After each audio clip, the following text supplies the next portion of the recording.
Buenas tardes tengan todas y todos ustedes. Agradezco a la doctora Marta Pérez y al Grupo Mujer y Ciencia de la UNAM el haberme invitado a conversar con ustedes acerca de la mujer en la ciencia y en la salud.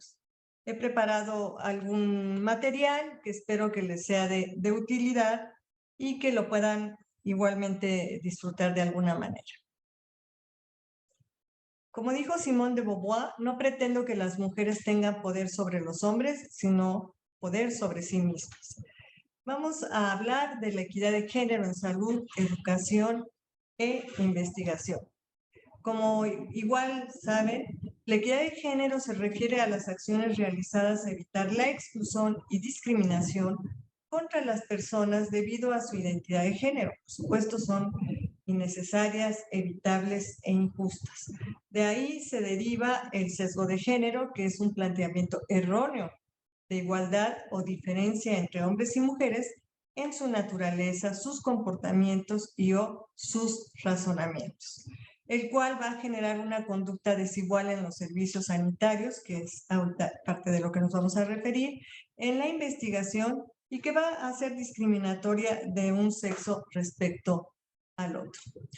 Respecto a las estadísticas a propósito del Día Internacional de la Mujer, el Censo de Población y Vivienda del INEGI del 2020 en México nos dice que la población de mujeres representa más de la mitad de la población total, como ya sabemos, con respecto a la población de los varones, de los hombres, y que el promedio de la mediana nacional es de 29 años. En el grupo de las mujeres es un año mayor y esto se ha ido haciendo menor con el tiempo. En promedio, las mujeres tenemos 2.1 hijas o hijos. Sin embargo, como podemos saber y como lo hemos visto, este es un promedio nacional, pero si lo vemos por estados, todo lo que es la parte de nuestro país sur-sureste, el promedio de hijos puede llegar a ser hasta de 5 por mujer. Bueno, el promedio de escolaridad de las mujeres de 15 años y más es de 9.6 años. Hay un mayor número de mujeres analfabetas en nuestro país que hombres y diversos estudios han demostrado la relación, esto es muy importante, inversa entre el número de hijos y la participación laboral de las mujeres. El Día Internacional de la Niña y la Mujer en la Ciencia, en este día se instó a que se asuma el compromiso de poner fin a los prejuicios, a que se invierta más en ciencia, tecnología e investigación para todas las mujeres y todas las niñas y que se les ofrezcan las mismas oportunidades para mejorar sus perspectivas de carrera, su desarrollo profesional y su desarrollo personal a un largo plazo. La brecha de género en los sectores de la ciencia, la tecnología, la ingeniería y las matemáticas, entre paréntesis STEM, persiste desde hace años en todo el mundo y en nuestro país es enorme, como vamos a ver más adelante. La ciencia y la igualdad de género son vitales para alcanzar los objetivos del desarrollo sostenible, incluidos en la Agenda 2030, en la que México está pendiente en esta agenda que se firmó hace tiempo. Y de acuerdo con un estudio realizado en 14 países de la OCDE, la probabilidad de que las estudiantes terminen licenciatura, maestría y doctorado en alguna materia relacionada con la ciencia es del 18, 6 y 2% respectivamente, mientras que para los hombres es del 37, 18 y 6 respectivamente, prácticamente el doble. Entonces, nuestros hijos, los hombres y las mujeres, tienen que ser educados de una manera igualitaria en cuanto a que se les ofrezca el conocimiento científico de manera igualitaria. No se le tiene que dar a la niña una muñequita porque ella va a ser cuidadora y al niño una bicicleta porque él tiene mejores aptitudes motoras. Ambos tienen que tener las mismas oportunidades. Las desigualdades de género en educación y resultados, de acuerdo a la OCDE, a los indicadores recientes, nos dicen que los hombres tienen más probabilidades que las mujeres de seguir una carrera profesional en el nivel secundario superior en la mayoría de los países de la OCDE. Sin embargo, en México esto no es exactamente así. Hay más graduados que el promedio de la OCDE, pero aquí tenemos que tomar en cuenta que esto nos está hablando de nivel secundaria superior, que en México pudiera ser el nivel técnico. Y por supuesto tenemos más mujeres en niveles técnicos que varones, porque los varones tienen una mayor probabilidad de continuar hacia la licenciatura y las mujeres al nivel técnico. ¿Qué pasa con los médicos, con el hábitus médico autoritario que hemos estado viendo y que para la Facultad de Medicina es muy importante tenerlo muy claro? Esto se gesta en México desde años de formación en las escuelas de medicina, así como en la residencia y la especialización. Y son elementos de proceso las jerarquías de la profesión, la desigualdad de género, que ha sido sumamente importante desde que se gestó. Algunos obstáculos que encuentran las mujeres en este ámbito son segregación, limitaciones en su vida reproductiva, hostigamiento sexual y laboral e inequidades laborales. En este trabajo que publicamos hace tiempo, lo que pudimos observar era pues ya lo que ya sabemos ahora, que la matrícula universitaria relacionada con las mujeres se iba aumentando en escuelas y facultades de medicina. Y esto sigue actualmente. Y es a lo que se le ha llamado la feminización de la medicina, término que en lo particular pues no me gusta. ¿Qué pasa ya en el posgrado? Y esto sí ha sido una sorpresa muy interesante. También empieza a existir una brecha en donde las mujeres van teniendo mayor número de especializaciones que los varones. Este es el promedio, estas son las mujeres y los hombres. Vamos a ver cómo se da esto y en qué especializaciones se va a dar. Ahora, ¿qué pasa? Pongo el ejemplo de neurocirugía porque es una especialidad muy complicada, es quirúrgica, tiene muchos años para llegar a tener el grado de neurocirujano. Habitualmente después de que salen como neurocirujanos hacen una subespecialidad y entonces genera muchísimo espacio en la vida de quien lo está haciendo, ¿no? Es una división de las ciencias médicas que está, por supuestamente, poco representada por las mujeres o subrepresentada por las mujeres, aun cuando tengan el mismo grado académico para iniciar esta especialidad, ¿no? En Estados Unidos y en Europa, las mujeres residentes de neurocirugía, como ustedes pueden ver, son el 12 y el 32%, ya van aumentando en Europa, lo cual es muy importante porque nos van dando la pauta. Y bueno, pues esto, a pesar de que lo que acabamos de comentar, la matrícula universitaria de las mujeres es mucho mayor, llega al 70%, ¿no? Bueno, ¿qué pasa en la India en ese sentido? Aquí me encontré un artículo muy interesante porque precisamente por su cultura consideran que la escucha, la conversación por sí misma es lo que va a generar los cambios para evitar y transformar la cultura de discriminación a la cultura de aceptación de estas cirujanas. Es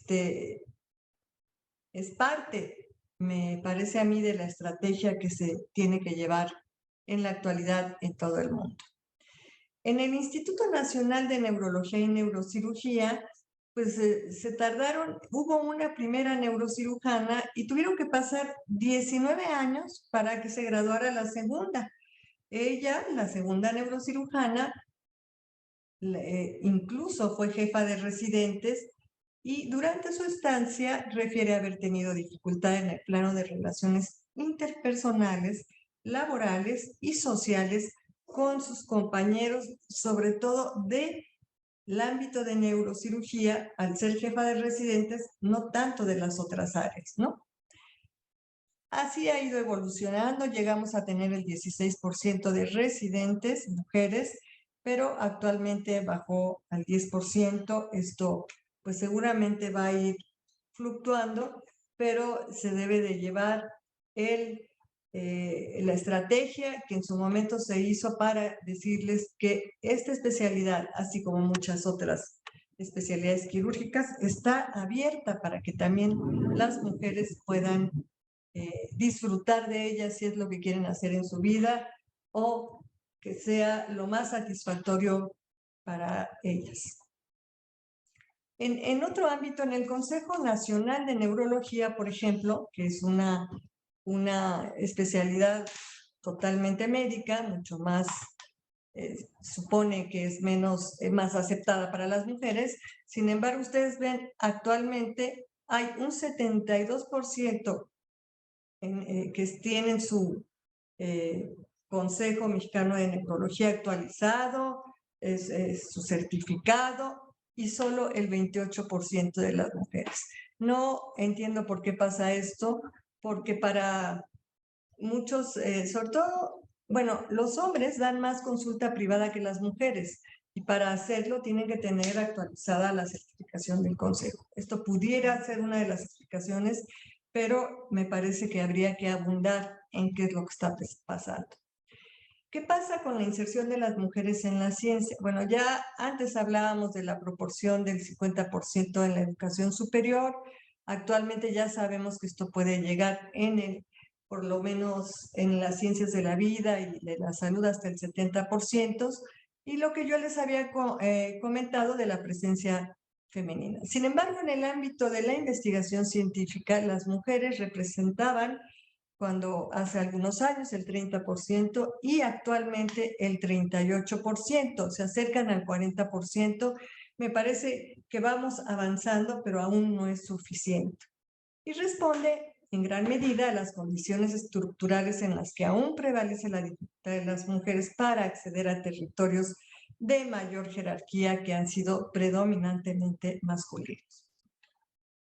Hablando de ciencia entre mujeres, este es un libro que tiene capítulos muy interesantes que se hizo en Guadalajara, en donde se comenta que se deben desarrollar programas y políticas sociales dirigidas por distintos institutos y gobiernos para optimizar y respaldar el desarrollo femenino en la educación e investigación. Eso ya lo sabemos. Ya sabemos que debe de haber políticas transversales, políticas que estén apoyando a las mujeres para que efectivamente desarrollen como parte de su vida una profesión digna y que sea remunerada como tal. Entonces, ellas dicen, bueno, pues hay que ayudarlas a concluir sus estudios, respetar y otorgar más tiempo durante el periodo reproductivo, el nacimiento de los hijos, garantizar, en este caso serían guarderías, ¿no? Y el cuidado de los adultos mayores. ¿Por qué? Porque como vamos a ver más adelante, las mujeres se dedican que están en su profesión, tienen que conciliar con el cuidado de los hijos, con el cuidado de sus adultos mayores, en fin, son las cuidadoras de la salud en lo general.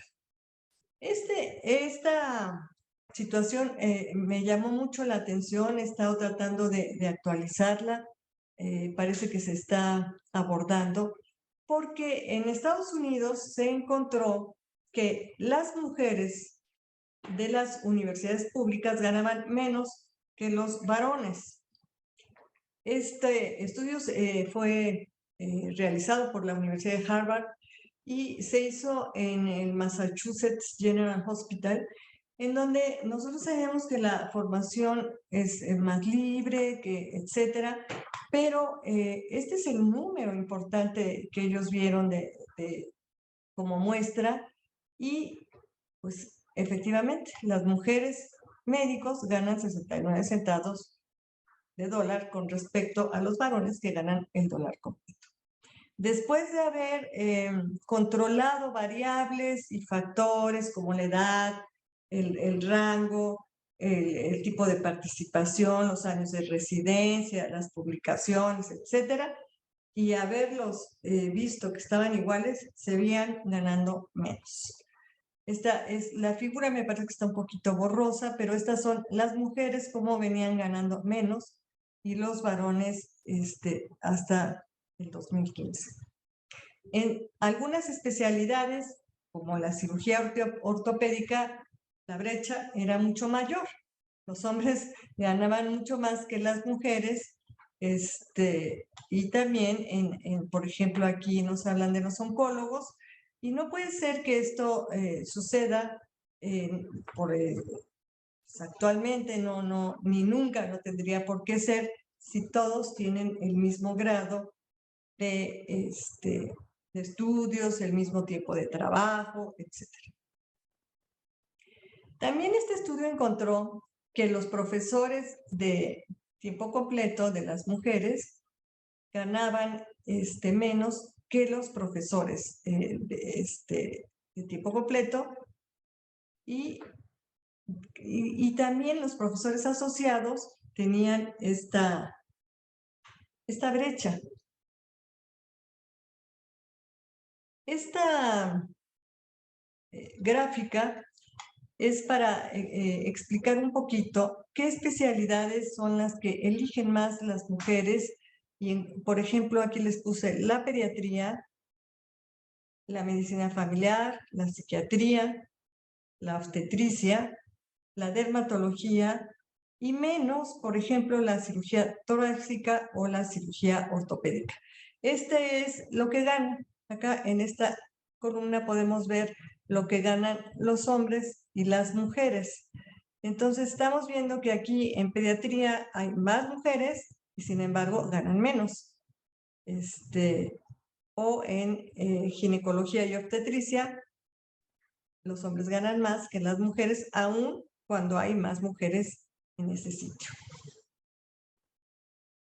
Entonces, la brecha salarial entre hombres y mujeres del sector salud en Colombia es del 39%. Esta es algo que acaba de un grupo de mujeres que están asociadas, datos de SECOP, indicó la presidenta de esta asociación colombiana que esta es la brecha que hay, pero además tienen sobrecarga en las tareas de trabajo y de contratos de ellas. Entonces, bueno, pues además hacen un ejercicio que las mujeres científicas en la pandemia trabajaron casi el 30% más que sus compañeros varones. ¿Qué pasa en Europa, en España? La brecha salarial se situó en el 2019 en 11.9, 2 puntos por debajo de la media europea según Eurostat, y están lejos de los países como Luxemburgo o Italia, ¿no? Así que Italia es la que tiene mejor regulación de eso.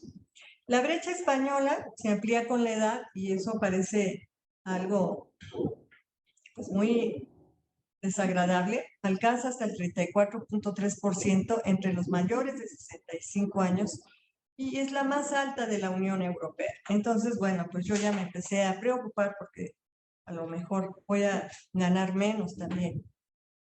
Cuando hablamos de la brecha salarial, esto es muy importante que se entienda, no significa que las empresas paguen salarios base diferentes a sus trabajadores en función del sexo, excepto el que les presenté primero en Estados Unidos, sino que los trabajos con iguales responsabilidades no son retribuidos de la misma forma. La brecha se genera premiando unas categorías u ocupaciones por encima de otras a través de complementos salariales y horas extras que sí discriminan por sexo. Y estas son las principales cifras sobre la brecha de género, cómo han ido avanzando, ¿no? Pareciera que ya pues que va aumentando cada vez, y esto lo tendríamos que ir verificando en diferentes lugares. Por ejemplo, en América Latina, esta es la brecha salarial entre hombres y mujeres, y pues es bastante importante la brecha. Este estudio de mujeres, sistemas de salud y economías saludables es muy bueno. Este es un estudio que hizo Felicia Noll y sus colaboradores y que se dedica a economía de salud. Y dice que las mujeres en México producen la mayoría de la salud, que es algo de lo que hemos estado hablando. El 62% de las personas que trabajan de forma remunerada en la producción de la salud son mujeres. Además, corresponde a las mujeres el 76% de las horas en cuidados a la familia, que son horas no remuneradas. Los cuidados para la familia, personas de la comunidad, enfermos crónicos, temporales y discapacitados, niños y adultos mayores, son ejemplos claros del trabajo no remunerado dedicado exclusivamente a la producción de la salud y que demandan mayores cantidades de trabajo de las mujeres. Entonces, las mujeres médicas, el 57% goza de empleo pleno, mientras que el restante están desempleadas o subempleadas. No es el caso de los hombres médicos, en donde el subempleo es del 21%. Sin embargo, ellos mencionan que la situación para las mujeres mejoró en el tiempo, ya que en 1990 el desempleo total de las mujeres era del 68%. Por otro lado, en promedio los salarios de los hombres médicos es 1.3 veces mayor que el de las mujeres médicas. Sin embargo, a partir del 2010 en nuestro país, se buscó eliminar las discrepancias a través de los trabajadores, de las tabuladores de la Secretaría de Salud, en donde son iguales para hombres y mujeres. Pero como comentamos anteriormente, la brecha no es nada más el salario, sino otras ocupaciones en donde se generan premios o sobresueldos para los varones encima de las mujeres. Las mujeres se enfrentan una doble o triple jornada laboral o cuádruple, la cual perpetúa la inequidad de género y merma su propia salud y productividad y el bienestar de su familia, por supuesto. Y aquí hacen un ejercicio muy interesante de cuántas horas al día de descanso o cuántas horas semanales tiene la mujer y cuántas tiene el varón.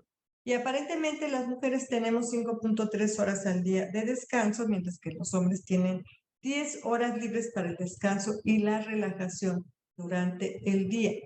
Porque las mujeres, además de los cuidados que ya mencionamos, tienen el trabajo doméstico. Entonces, pues sí hay que poner atención en esta circunstancia tan inequitativa.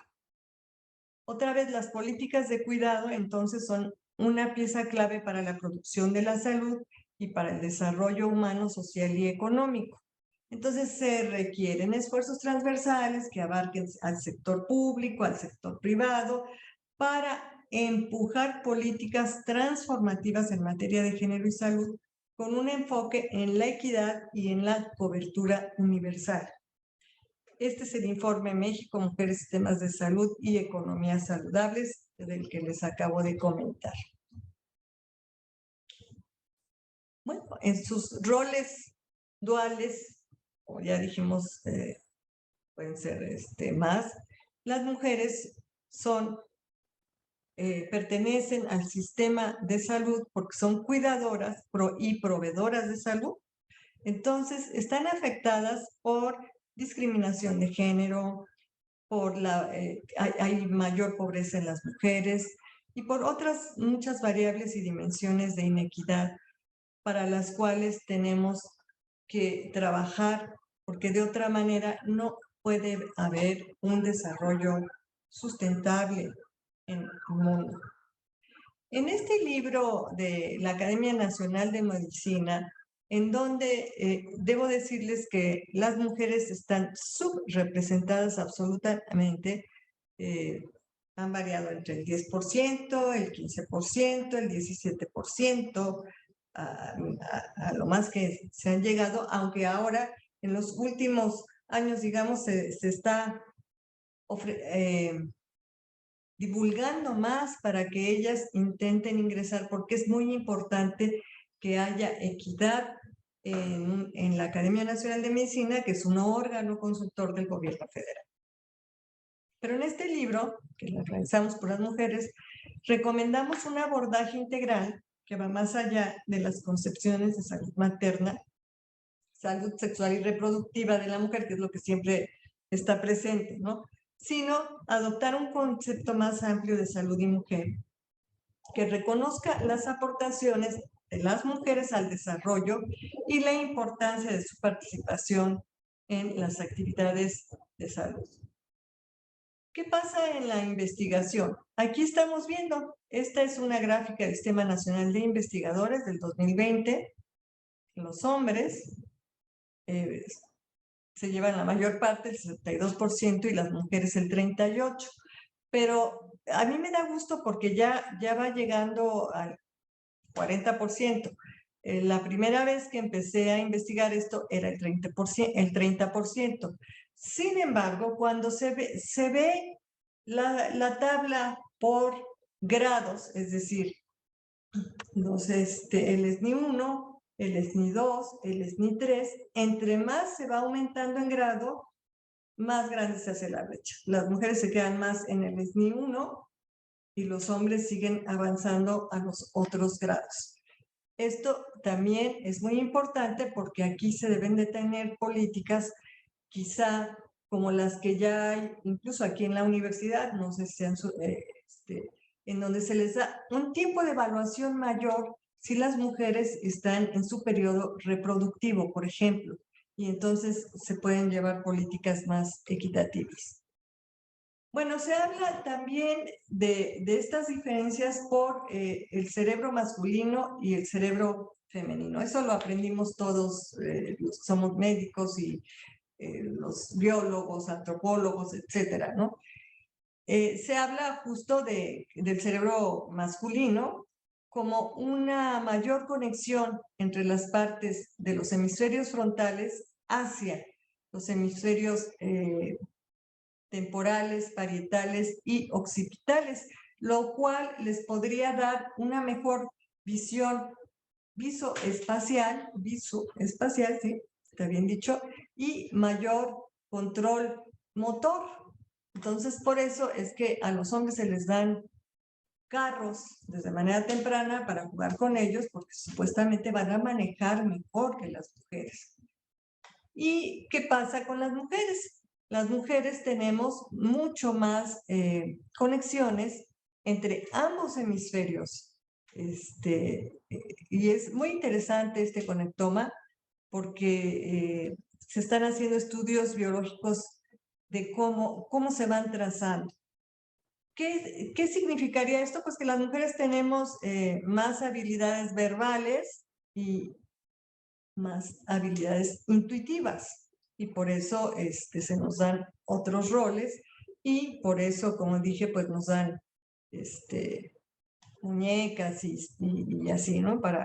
Ya está cambiando, ya también las mujeres entran mucho al Nintendo y otros instrumentos que pudieran darles habilidades motoras, ¿no?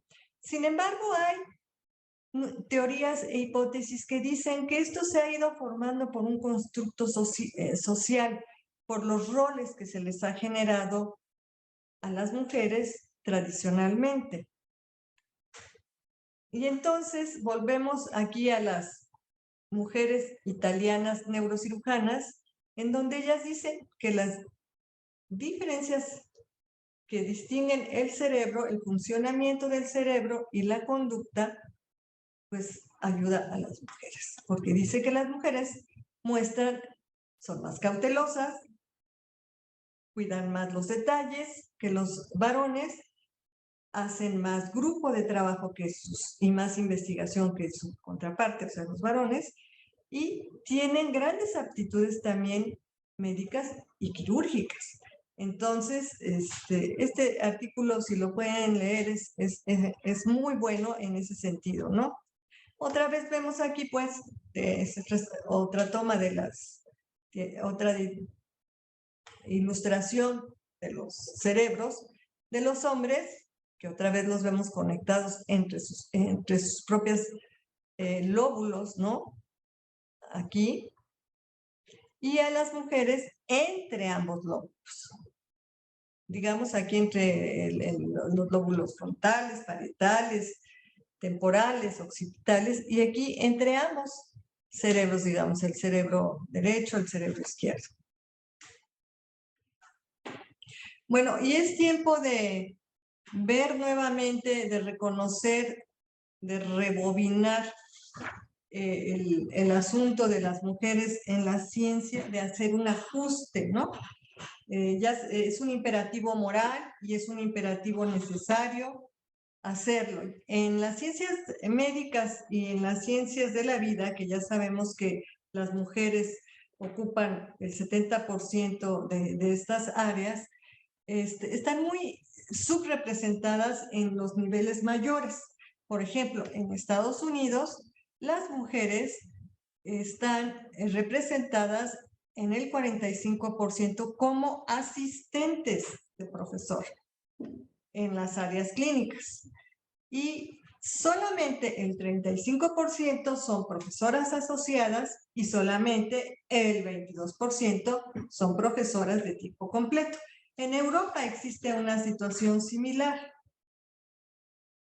En las STEM, como dijimos, en las matemáticas, en las computadoras, en las ingenierías, pues el 50% de las mujeres han experimentado discriminación de género en su lugar de trabajo, incluyendo pues desde el trato como que son incompetentes, ganando menos que los hombres haciendo el mismo trabajo, no son respetadas, etcétera.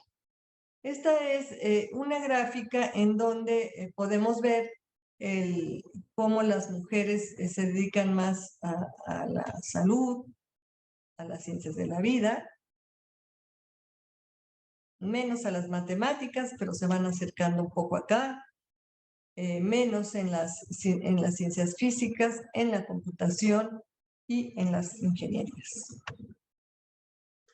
Esta lámina representa, es un mural de Cristina Kahlo, la hermana de Frida Kahlo, que está en lo que es o era la Secretaría de Salud en Lieja, que tiene murales de Diego Rivera preciosos. Me gusta mucho porque aquí está representada ella con una hoja en donde está muy interesada en ver qué pasa con la hoja, que pudiera representar, y el propio Diego Rivera le puso ciencia a esto, pero a pesar de que tiene aquí a la serpiente que le está diciendo otras cosas y la está distrayendo para que no se dedique a la ciencia. Entonces, es muy interesante ver cómo en 1929 el gran muralista Rivera pues capta esta circunstancia, ¿no? Y pone a la mujer como la ciencia. En el personal académico de nuestra Universidad Nacional Autónoma de México, estas son las figuras académicas. Si ustedes se fijan, los hombres pues son más que las mujeres como investigador, como profesor de carrera y como profesor incluso de asignatura, no así como técnico académico, porque era lo que comentábamos hace rato. Entonces, este es el total de las mujeres y los hombres que hay en nuestra universidad, que está en... Todos sabemos que el monto anual que el Estado, Federación, entidades federativas y municipios tienen que destinar a las actividades de investigación, ciencia y desarrollo tecnológico debe ser al menos del 1% del Producto Interno Bruto del país, mediante diferentes apoyos. Pero también sabemos que esto no se ha cumplido y que podemos ver el porcentaje del Producto Interno Bruto acá. En diferentes años, ¿no? Varió un poco aquí. Y bueno, esto nos hace pensar cómo vamos a hacer para obtener recursos para poder hacer investigación científica. Este es un problema global de hombres y mujeres y es un problema de la ciencia que se está viviendo desde hace muchos años en nuestro país. Les quiero mostrar los títulos de doctorado que hay en las universidades de Estados Unidos en 2020. Y dependiendo de las áreas en donde se están desarrollando. Por ejemplo, artes y humanidades, pues estamos viendo que hay más mujeres, ya habíamos comentado eso. Igual en las ciencias como biología y agricultura.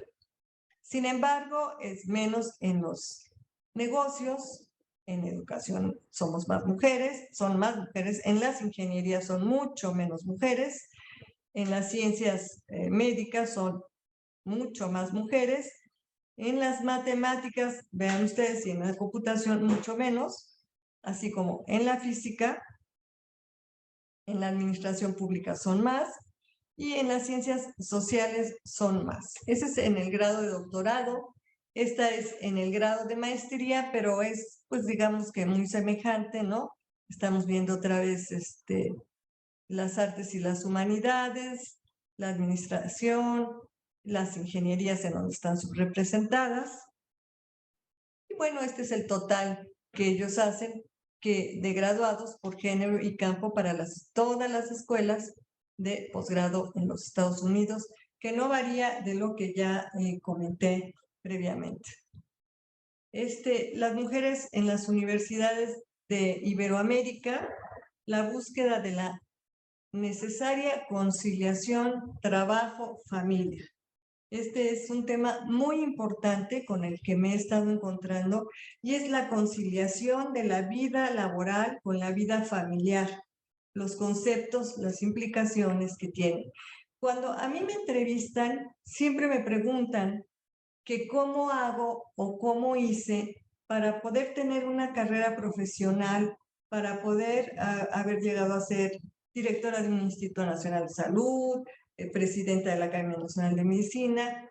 ¿Cómo le hago, no? Con la vida familiar. Y yo siempre digo que es posible, que hay que ordenar y jerarquizar nuestros pensamientos y por supuesto darle tiempo a las actividades, mucho tiempo, se tiene que trabajar mucho porque además hay inequidades y entonces tienes que mostrar más que el varón para que puedas llegar a un lugar de estos, ¿no? Pero se puede. Pero sí es un tema que hay que abordar y que con las mujeres jóvenes hay que platicarlo muchísimo. Hay varios ordenamientos que se han dado en América Latina, como el Protocolo de San Salvador, la Declaración y la Plataforma de Acción de Pekín, fue por la ONU, la Conferencia Regional sobre la Mujer de América Latina y el Caribe en Quito, la conferencia regional que se dio en Brasil y otras muchas más. Entonces, en México, la idea de la conciliación se ha centrado en las políticas laborales focalizadas nuevamente, con derechos concedidos a la madre durante la maternidad, como si la mujer fuera nada más, como si el problema de la mujer fuera nada más el periodo reproductivo, ¿no? De 12 semanas, con percepción íntegra del salario, y en algunos casos permiso para tomar, para la lactancia, dependiendo de los arreglos que haya en las instituciones en donde se esté. Pero la conciliación de los distintos ámbitos de la vida es una aspiración legítima de los seres humanos. Se trata de un derecho fundamental, parte de la vivencia de una vida digna, tanto para hombres como mujeres. Entonces debemos exigir las condiciones para hacerla posible. La culpa de cada día, superdirectivas, conciliaciones entre el liderazgo y las madres esposas. Este es un problema que hay que abordar y es un problema de un constructo social en el que las mujeres y los varones tenemos que trabajar mucho para entenderlo. La culpa de dejar al hijo en la guardería, la culpa de no poder hacer la comida, la culpa de dejar a la mamá sola. Tendríamos que trabajar mucho sobre ese constructo. No tenemos nosotros, somos la responsabilidad, no recae todo sobre la mujer, ¿no? Es una sobreexigencia de esto. Y sobreexigencia además de los espacios laborales, ¿no? Entonces, hay mujeres que han vivido o viven o sienten la culpa de alguna u otra manera por no desarrollar su labor como digo, de cuidadoras y reproductoras al 100%, ¿por qué no tienes más hijos? Te preguntan, ¿no? O ¿por qué no cuidas a tus papás? O ¿por qué no cuidas a tu hermano? Etcétera. Y te vas a trabajar. Entonces es muy complicado, ¿no? Y entonces, atrapadas en el laberinto de cristal, las dificultades de esta conciliación de las profesoras universitarias en Italia, donde hemos dicho que hay mayor igualdad de género en la tasa de matriculación en educación superior, de acuerdo al Foro Económico Mundial. Los resultados muestran que es imprescindible que la conciliación se presente como un objetivo clave para producir resultados óptimos para los estados y las familias en lo que respecta a la eficiencia económica, la igualdad de género y el bienestar infantil, que es muy importante. Y entonces aquí hablamos de corresponsabilidad masculina, ¿no? Hay países nórdicos, como ejemplo, en donde cuando la mujer tiene un hijo, se le dan efectivamente sus 12 semanas, 3 meses de licencia, pero después siguen 3 meses de licencia para el varón. La mujer se puede reintegrar completamente al trabajo y luego hay otros 3 meses más que pueden tomarlo o el varón o la mujer. E incluso hay estudios en los que se ve o en los que se denotan que si el varón no toma su periodo de maternidad, por decirlo así, para la paternidad, se ve mal visto, ¿no? Por los demás. Entonces, esos son avances que hay que ir pensando y cómo vamos a hacer que el hombre sea corresponsable en el cuidado de la familia, en las labores domésticas, en todo lo que la mujer siempre ha estado inmersa. Existe también la crítica y las aportaciones feministas a la ciencia, ¿no? Y esto es muy importante. La ciencia mostrando, no en pocos casos, cómo ésta se ha distorsionado con supuestos y sesgos sexistas, no solo en el tratamiento de las mujeres como científicas, sino dentro de las instituciones, sino también en las aproximaciones teóricas, metodológicas y conceptuales de los estudios que se hacen, por ejemplo, de los estudios clínicos, en donde hay este sesgo. Bueno, este es el género y conocimiento. Entonces, la producción de conocimiento continuará regida por nuestro sistema de sexo-género y sus prescripciones asociadas, es decir, con prejuicio.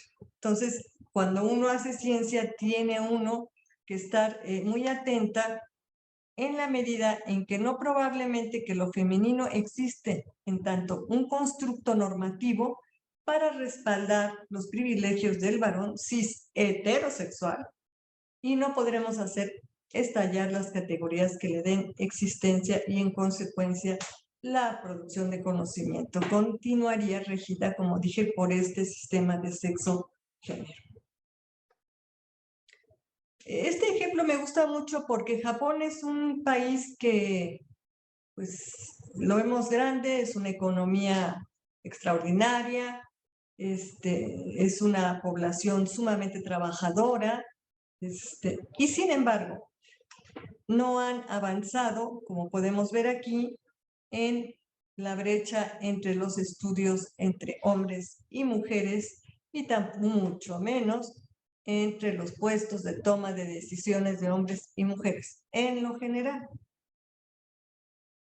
Finalmente, les muestro esta lámina de una nenita de 5 años, 5 o 6 años, que se muestra empoderada como la Mujer Maravilla y es encantadora esta imagen que tendríamos que tener todo el tiempo para mostrarle a nuestras niñas cómo las mujeres podemos llegar a tener una vida plena desde el punto de vista profesional, desde el punto de vista personal, desde el punto de vista de la recreación.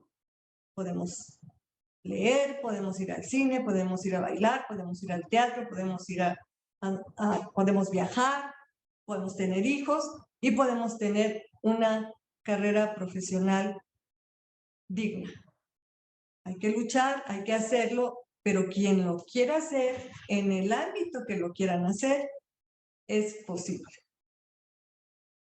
Finalmente, pues les doy las gracias por haberme escuchado y estoy a sus órdenes en este correo que ven ustedes ahí.